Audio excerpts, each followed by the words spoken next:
Do you want your dog doing this when you open the front door? Probably not, right? Today I'm going to show you how to fix this problem.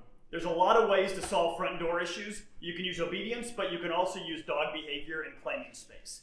What that means is I'm going to establish some control over this front door so that when I go in and out when the door is opened, the dog instantly knows what's expected of them. No commands needed. No sit, no down, no stay, no place command. Just simple respect and manners at the front door.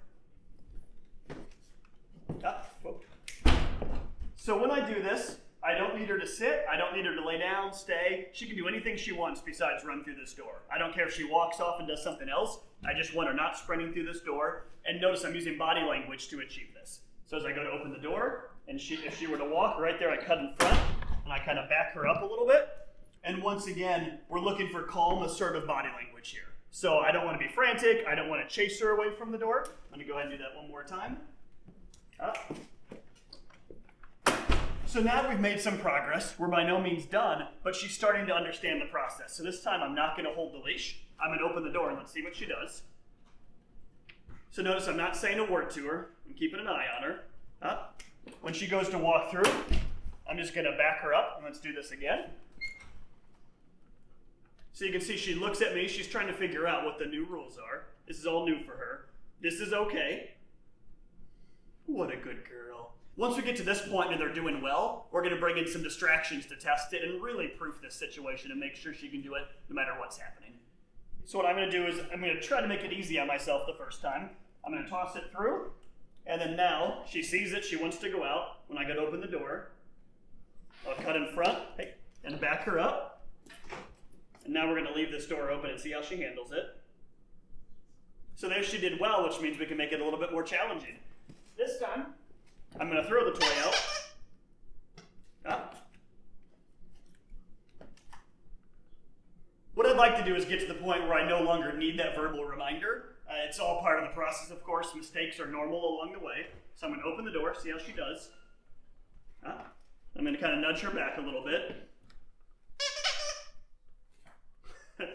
So there, I jumped the gun a little bit. I thought she was going to run, and if she had, I would have turned in front and nudged her back. Okay, so each time we work on this, we make it a little harder and a little harder. So that time she almost got me.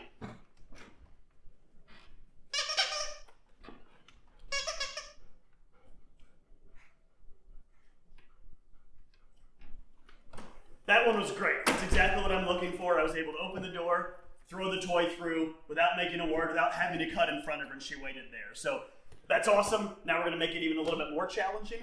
There's a lot of cool challenges we can work on here. We could use food, but we can also use the distraction of people coming in and out of the door. Same rules apply. All I'm going to do is claim space as needed, nudge the dog back, and invite my guest in. Come on in, guest. So if I see the dog is too far forward, I'll nudge her back a little bit there. I invite my guest in. Come on in. Hi, Hattie. Hi, pretty girl. You can pet her. She's very friendly. I have the leash on as needed, so if she were jumping or carrying on, it'd be very easy to stop her. And then, of course, as she earns our trust and we do this more and more, we'll end up doing this without the leash and collar. We could also use the same process when a guest leaves the house. If my dog was fully trained and I trusted her, I would not have a leash on and I would just let the guest walk out. Since we're very new to this process, what you'll see me do is I'm going to cut in front. I'm going to claim space. Hey, girl, get back. Come on, Ginge, get back. I'm going to kind of nudge her back, and I'm going to say, have a great day, Holly. It was nice to see you. She did well, and the dog walking in the door afterwards is okay. The same rules apply when I go to leave the house. So when a dog is great at this, and we put enough time in, we should be able to walk out the door, say goodbye to our dog, and casually go through without having to race them. Here, I'm going to kind of nudge her back. I'm going to nudge her back some. I'm going to open the door and walk out. The goal is I should be able to walk through the door as well without having to keep a close eye on the dog or put them in a stay. Just like that. There's a lot of reasons this can be convenient and make your life a lot easier. One example is when you have a pizza delivery. Here they are now. Pizza delivery. Thank you, appreciate it. Have a good day. She did great. You can use this when you're bringing in the groceries. This also works when you get an Amazon delivery.